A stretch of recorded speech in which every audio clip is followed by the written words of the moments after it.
Your boy Ziggler Wiggle, you understand me? Back at you like I left some. Look at you, check this out. Nolazine TV, you understand me? We represent New Orleans. This man traveled all over the world, but in the name of Jesus, we believe. Nolazine TV, Ziggler Wiggle. We getting it in and we getting it out of our system. Hey, this is Wendy Day from Rap Coalition, and I'm here chilling with Nolazine. I am so happy to be here. I fucking love New Orleans. And we love you too. Thank you, baby.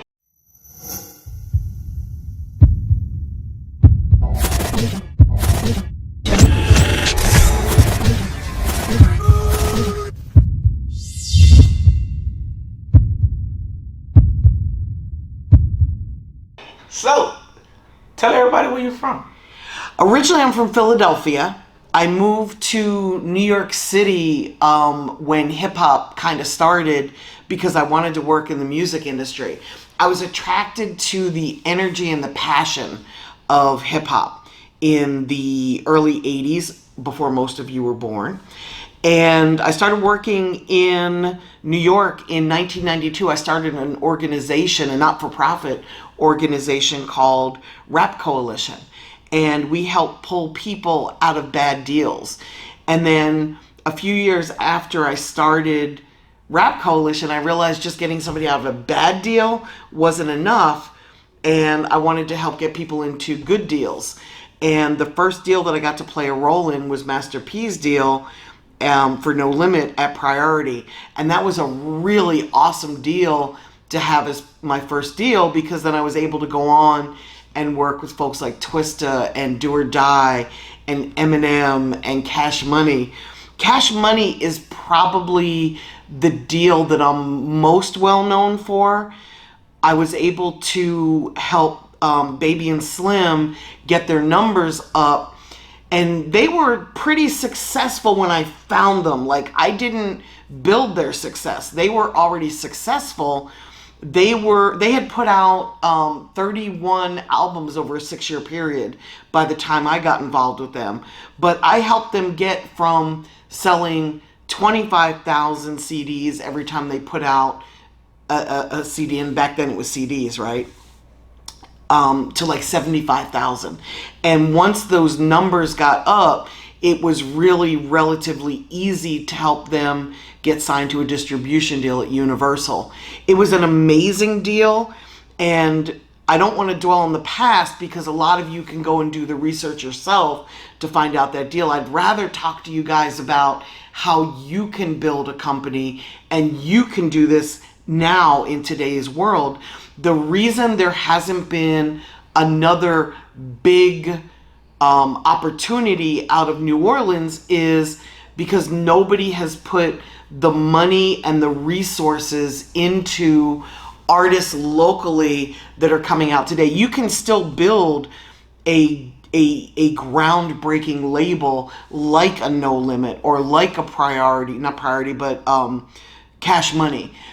All you have to do is find talented artists that are already building a buzz like that at that up and coming level, put money behind them and help them get to the next level, and then don't sign a deal with a major label right away.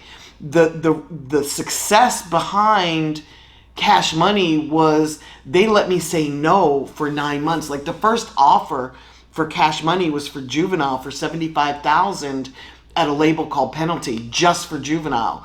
And Baby and Slim were smart enough to say, nah, we can do better than that. Like, they believed in what they were building and their vision, and I believed in what they were building and their vision, and helped them get the numbers up so that by March of the following year, just 9 months later, they were being offered $30 million instead of $75,000. It's kind of a no-brainer when you think about that. But that's what I would love to see Baton Rouge and New Orleans, and actually anywhere in Louisiana, do, anywhere in the country really, but especially the cities where the talent is there. Somebody just needs to step in with the budget and help build that out and turn down the major labels until you're making so much money that it becomes a joint venture partnership. It's not a major label coming in and taking you over. It's you having the leverage to be able to write your own ticket for the deal that you want because you've sold enough streams and done enough shows that the value's there. Right. Yeah, I just completely hijacked your shit. I'm so sorry. Because I can tell artists you have to build leverage. Like, I don't sell artists dreams. I tell artists, I can help you get your face and your name known. Exactly. That's what's the main important thing. Everything else is But on they you. have to do the rest. They've got to have the hustle. They've got to start with great music. And they've got to have the money to market and promote. Right. And that's where most people are lacking. Most people have the talent. To be honest with you, talent is easy to find. What's hard to find is somebody that's willing to outwork everybody else, put in the work, and then once you're willing to put in the work, to have the budget and the know-how to know what to do to spread your music amongst fans. And you've got to go bigger than just your city or your block or your area. You've got to go regional. You've got to really reach as many people as possible. What I tell artists now, and what the game has changed since you started, it's really way easier. It's really changed. It's way easier, right? All you have to do is just find a media company in every city and just tap in with them. Like you know, back in the day, these record labels had to travel to these small cities and go to small radios and things like that. And they had people like you would actually only set that up. Right. But now you can just find all that on the internet. Absolutely, it can all be done digitally. I mean, you still have to work the real world. Yeah, I don't want to downplay that, but you can build a really successful career so much easier today than when I was doing it 20 years ago or 25 years ago or 30 years ago even. But it's so much easier today. And like when I say internet, it still helps you because like you can build that relationship actually with that media company. Right. And like as soon as you go there, then you can do the interview and different things like that. Right. But like back in the day, you had to pay for all these on like resources. Right. Right. And the resources are there. You know, there's so many platforms. Like you can really focus on TikTok and Excel or Facebook and Excel or, you know, wherever, Twitch, you know, there's so many different options. And then if you partner with the different media companies that know the cities and have their feet on the ground, you can really get to the next level faster. It's just much easier today than it's ever been. Okay. So, like being in the music industry for over 30 years, as you say, tell us what do you enjoy most about it and tell us what do you actually hate about it. I love the up-and-coming artists. Like once somebody becomes famous, it's not fun anymore. I really enjoy building a project from the ground up. Like once you have a large fan base, it's really just kind of answering the phone. It's sitting back and waiting for the opportunities to come to you. And for me, that's boring. I really enjoy the vision and getting somebody that has 2 fans to 100,000 fans. For me, that's the fun part. The thing that I hate about the music industry is that there's so much bullshit and it's so fake, and people will tell you one thing and then do something completely different, and for some reason that's not seen as weird. You know, people that know me know that whatever I say I'm going to do. Like I'm very in your face. If I can't help you, I'll tell you I can't help you. I don't blow smoke up somebody's ass. And this is an industry where people will lie and say, oh, you're the dopest artist ever, and man, I'd support you and whatever you need, and then turn around and not answer your phone calls 20 minutes later. They'll just chump you off. And that's crazy to me that it's an industry full of such fake motherfuckers. Can I curse? Is that okay? It's all fine. Just fake motherfuckers that will say one thing and then do something completely different. It's like an industry of cowardice. You know, just say what you mean and mean what you say. It's really not that hard. It's not. So I want to know. I'm like, what's your advice on upcoming artists that's trying to reach out to you and actually build their music career or record label? You know, you don't have to really reach out to me. Like, you don't need me to do this.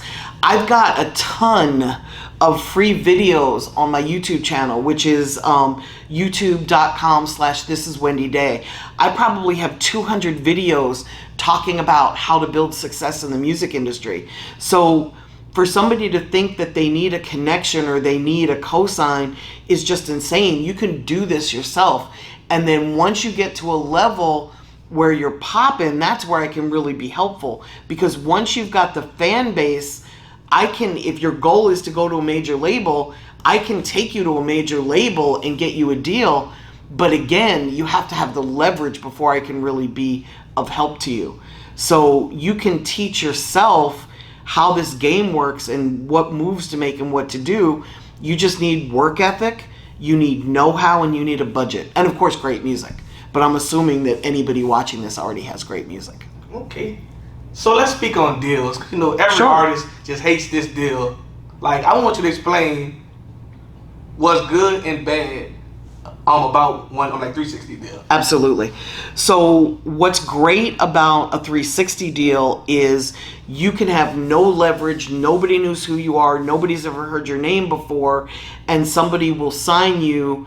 And if you start to build a little bit of a buzz, they'll put money behind you to help get to the next level.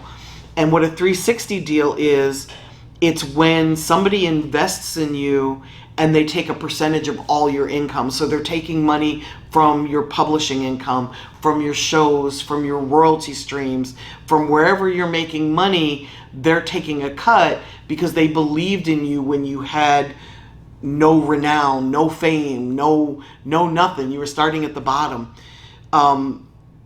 The downside of a 360 deal is that once you do start to pop off, you're going to be sharing your income with that investor for however long you sign. So if you're signed to a 5-year deal, you're sharing all of your income for 5 years. And in most cases, you're still going to need to do all the legwork yourself to take off, to get your career to take off, because people put money behind things that are already rolling. So something that's already moving along, that's when somebody's going to step in and put their money, because they can see that it's moving and they can see the reaction and they can see that it's a good investment. So if your resources are kind of low and you don't want to do the work and you want to have a major label behind you at an early point in your career, expect to not make the lion's share of the money. Whoever puts up the money is going to take the largest share of return. It's the nature of capitalism, of business, not just music, but of any business. Whoever puts up the money is going to get the biggest return on investment, and they're going to get their money back out first before you do. So if you're in the music industry and you're somebody that's willing to put in the work and put in the time, and if you can find a private investor who believes in you and is willing to put up the money, it's probably going to get you further than if you sign a deal to a label too soon. Because if a label's signing you too soon for a little bit of money, they're going to be inclined to step back and see what you can do before they go all in and push in the real budget that it takes to succeed. That's why you got to build leverage.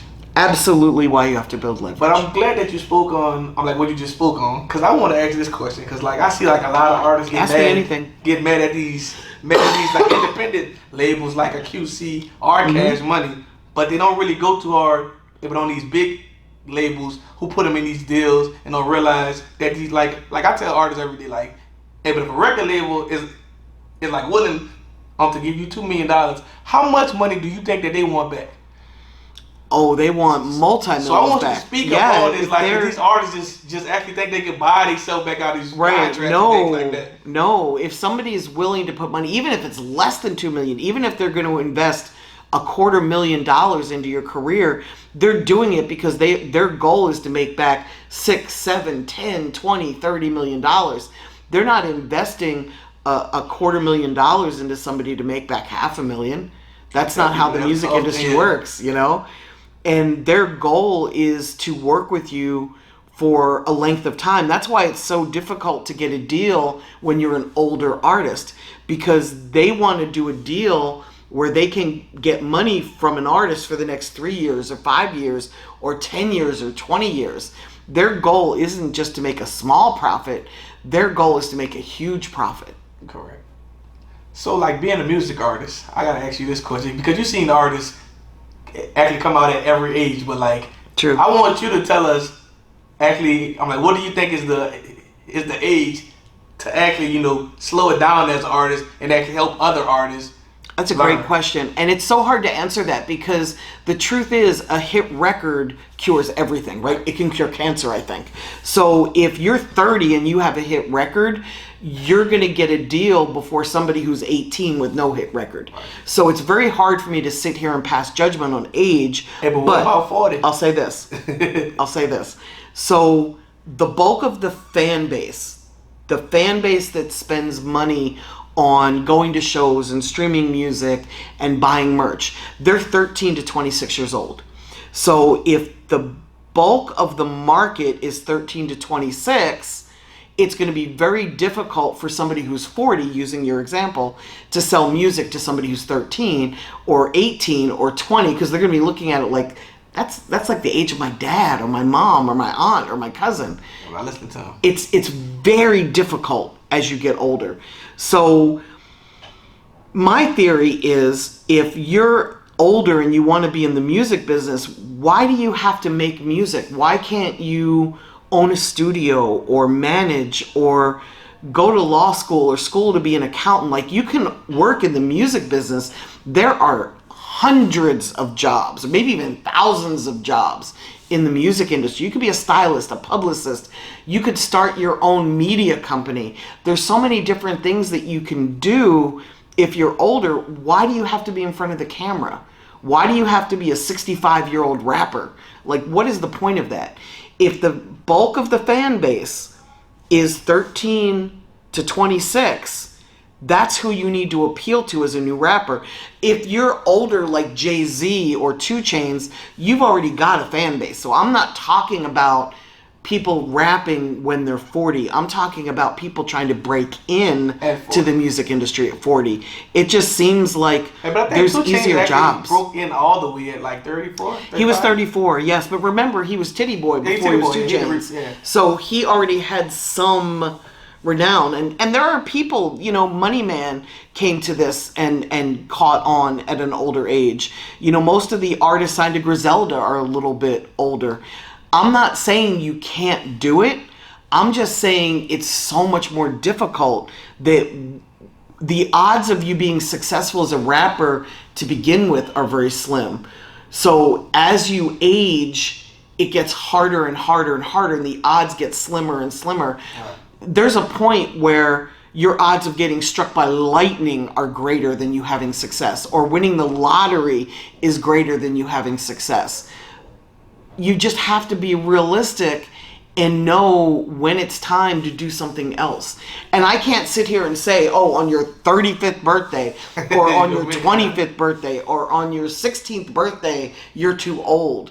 I can't sit here and pass judgment, but you know in your heart when this is not realistic for you, and you know when the music you're putting out isn't catching on. If you're not gaining fans steadily, but you're still doing more and more work and spending more and more money, there's something wrong. And you've got to take a good hard look at yourself and say, you know, should I be doing this for a living? Does this even make sense? Well, right. You're definitely correct about that. It's just hard, you know, when it's your dream, when you feel like you have to make music and you can't possibly do anything else, it's so hard for people to say, okay, I'm going to hang up my microphone and I'm going to go start shooting, you know, shoot videos, or I'm good with talking, so I'm going to become a manager, or I'm great at, you know, going to school, I'm going to go to law school and become an entertainment lawyer. It's very hard for people to have that talk with themselves, because so many people are really addicted to being famous. They'd rather be famous than rich. They'd rather be famous than work hard. And there's a point where you've got to, have a good talk with yourself and say, why am I doing this? Am I doing this because I want to be recognized? Because if so, do something else and be recognized. Yeah, like I tell people, I don't want to be famous. I want to be very connected. I want the right people to know me. Right. You don't need everyone to know you. You need the right people to know you. Yeah. And you have to keep those relationships. I tell artists, like a lot of artists. That's the hard part. A lot of artists ruin a lot of relationships before they even make it. Yes, that's the hard part. Thinking everyone is getting over on them. Yeah, you've got to deliver what you promise, and most importantly, you've got to under promise and over deliver. So you've got to not only keep your word, but if you tell somebody you're going to do something to this extreme, you have to do it to this extreme so that you stand out and you're memorable. Correct. Facts. Okay. So to the brand new, like up and coming artists and the new generation, I want you to like explain how difficult it was before social media and to now putting out music. Dude, we used to have to get in a vehicle and drive from city to city, town to town, and sell those CDs. So we would have to walk up to 100 different people to sell one CD for $20 or $10 or $5. So we'd be talking to people all day till we were like losing our voices at night trying to sell CDs to build a reputation and build consistency. And today you can stream music and put it up on a platform and be seen by millions of people just by having great content. So if your content game is strong, you're going to attract people to your franchise who are going to fall in love with your movement and your story and your music and start sharing you with their friends and their family members. And you're going to watch your career just explode. And I'm starting to get that in my so much easier. Media company. Yes. If you just put out the right content. You put out the right content. You put out what people want to watch. Right. And sometimes that's hard because the stuff that you think is great, somebody might just pass over. And then something that you think is, I just took the easy way out and I just put this up because I was trying to, get some content out. And all of a sudden that's your biggest viewed post. And it's like, what? Like there's sometimes no rhyme or reason to it. But you've got to watch your stats and see what are people vibing with and put out more of what's working and less of what's not. Right. Because I tell artists all the time, like, it doesn't matter if I like your music. It doesn't. It's like it's a million what people I out think there. doesn't matter. Yeah, it doesn't matter about me. All I can do is tell you how to market yourself and get Absolutely. out there. Like, because like so many Absolutely. artists get like very discouraged because so many people like, I don't like this. Well, you gotta find the ones who do. Exactly.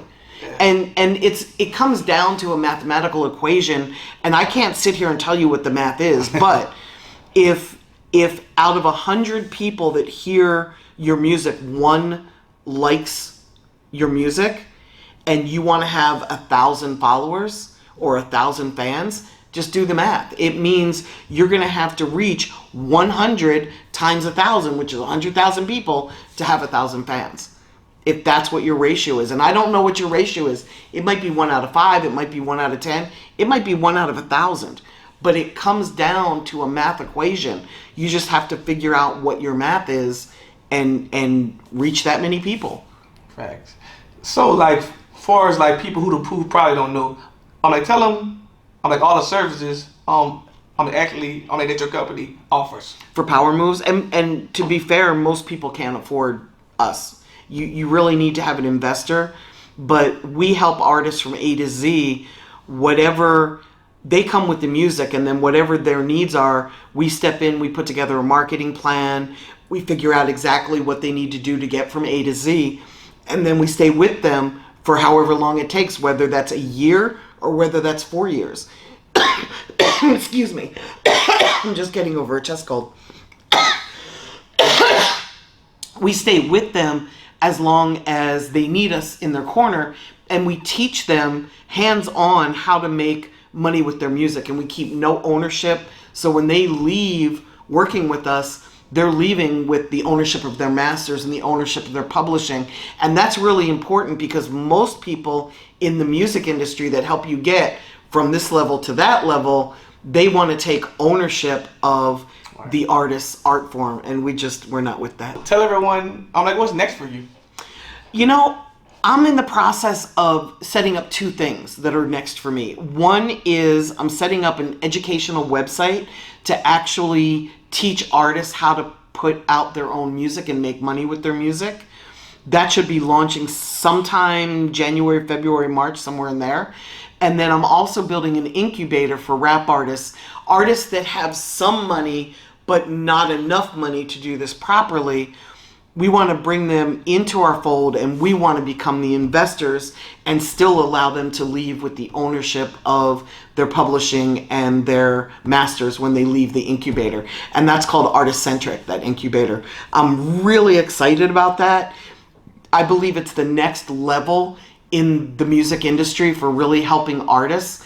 We want to teach them how to make money with their music, but we also want to incubate them and accelerate them within our company, sort of like training wheels on a bicycle. When you learn to ride a bike, you've got the training wheels, you've got somebody to help you in the process, but our goal is for them to soar and take off and become the next level entrepreneur, and then turn around and do the same for the next artist coming up, so that this becomes a self-fulfilling prophecy, and we stop watching artists take advantage of other artists, and we don't want this to become all about the money. We want it to become back about the art form. Okay. And also, but last but not least, tell everyone where can they find you on social media and just other platforms. Actually, the best way to find me is on Instagram, because Instagram is the platform that I choose to spend my time on. And I'm at Rap Coalition.